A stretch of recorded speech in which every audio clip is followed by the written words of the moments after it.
Hello বন্ধুরা, তোমরা সবাই কেমন আছো? তো আশা করছি যে যেখান থেকে আমার ভিডিওটা দেখছো সবাই অনেক অনেক ভালো আছো।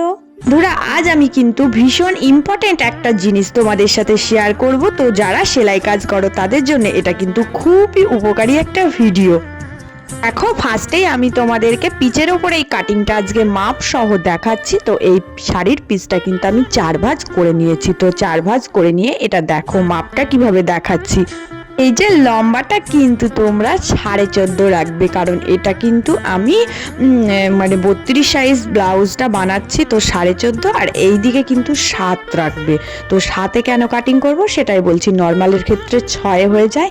এবার এই লম্বাতেও 6 টানবে, টেনে বুকের লাইনটা মাপ করবে, তারপর নিচের লাইনটা মাপ করবে, দিয়ে বগলের সেটআপটা যেভাবে বার করতে হয় ওইভাবে বার করে নেবে।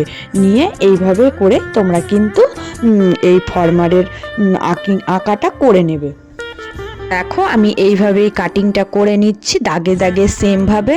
তো এই মাপ করে আমি দুটো লাইলিনও কাটিং করে নেব।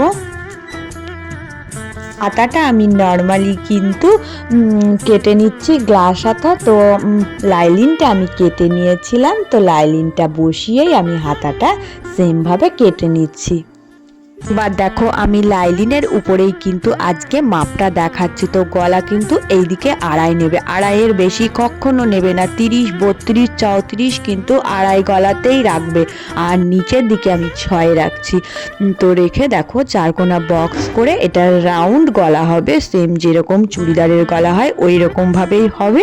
কিন্তু এই ব্লাউজটা পিছনে হুক দেওয়া কিভাবে করব সেটাও দেখাচ্ছি, পিঠের কাটিংটা।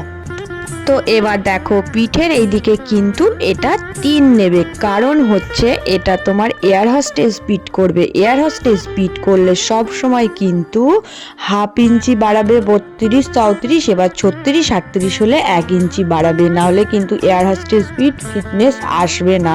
তো এই দিকে কিন্তু 3.5 দিয়ে এরকম রাউন্ড শেপ করে পিঠের ডিজাইনটা তৈরি করে নেবে। এবার দেখো, আমি কিন্তু টেকিং চিহ্নগুলো তোমাদের দেখাচ্ছি। তো এই দিকে কিন্তু সামনের পাটটায় দেখো তোমরা 4.5 থেকে 5-এর মধ্যে রাখতে পারো, আর উপরেও কিন্তু 5 রাখবে। রাখার পরে দেখো এই দিকে মানে 1 ইঞ্চির একটু কম বাড়াবে, ওই দিকেও তাই সেম। দুই দিকে মানে 2 ইঞ্চির একটু কম বাড়াবে, 1.5 ইঞ্চি করে রাখবে। রেখে ত্রিভুজ চিহ্ন এঁকে দেবে, দিয়ে এখানে কিন্তু এটা টেকিং চিহ্ন হয়ে যাবে। আর বগলের দিকে টেকিং চিহ্নটা দেখো বগলের মিডিল বরাবর করে নেবে। নেওয়ার পরে কিন্তু এখানে 3 থেকে 3.5 পয়েন্ট করবে, করে দুই দিকে 1/2 ইঞ্চি করে মুড়বে। তো এটা কিন্তু বগলের টেকিং চিহ্নটা হয়ে যাবে। আর পিঠের টেকিং চিহ্নটা দেখো সেম, আমি কিন্তু 4.5 পয়েন্ট করছি, 4.5 থেকে উপরে আমি 4 পয়েন্ট করব, দিয়ে সেম এটা 1/2 ইঞ্চি করে বাড়াবো। পিঠের টেকিং চিহ্নটা যেমন নর্মাল হয় সেই রকমই হবে।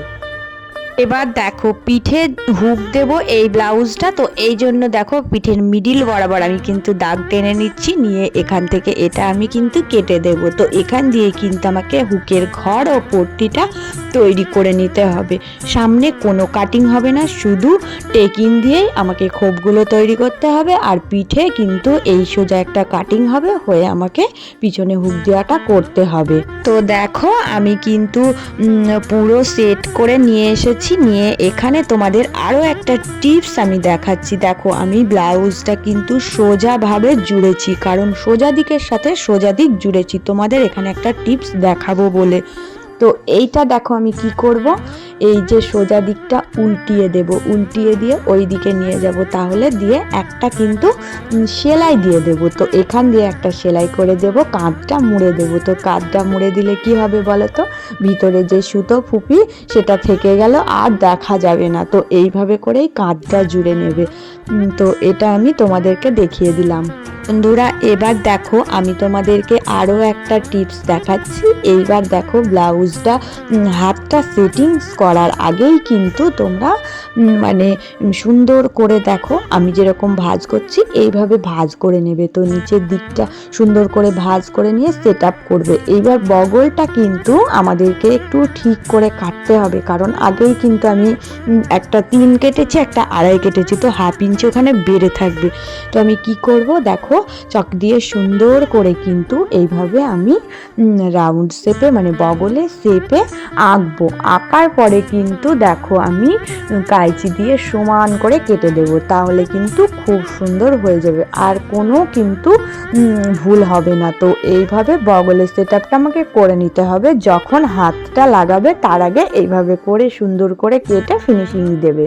তো আমি পুরো ব্লাউজটা তোমাদেরকে রেডি করে দেখাচ্ছি কেমন হয়েছে। তো দেখো এই দিক দিয়ে কিন্তু আমি হুকের ঘরপট্টি করে দিয়েছি, আর সামনেটা দেখো এইভাবে আমি কোপগুলো তৈরি করে দিয়েছি। তো এইভাবে টেকিং চিহ্ন এঁকেও কিন্তু সাধারণ ব্লাউজগুলো খুব সুন্দর ফিটনেস আসে। আর এয়ার পিট দেখালাম, তো ওইভাবেই কাটিংটা করবে, কারণ এয়ার পিট ব্লাউজে কিন্তু পিঠের সেটটা আনতে গেলে একটু ভেবেচিন্তে কাটিং করতে হয়। নর্মাল ব্লাউজে কিন্তু নর্মালভাবে কাটিং করলেই হয়ে যায়। তো আজকে আমি তোমাদের সাথে এই টিপসগুলো ওই জন্য বলে দিলাম, যাতে তোমাদের আর কোনো না ভুল হয়। তোমরাই দেখে বলো ব্লাউজের ফিটনেসটা কতটা সুন্দর এসেছে। আর সবাই কমেন্ট করে প্লিজ জানাবে কেমন হয়েছে। আর যারা পুরনো বন্ধু হয়ে আছো তাদের অসংখ্য অসংখ্য ধন্যবাদ।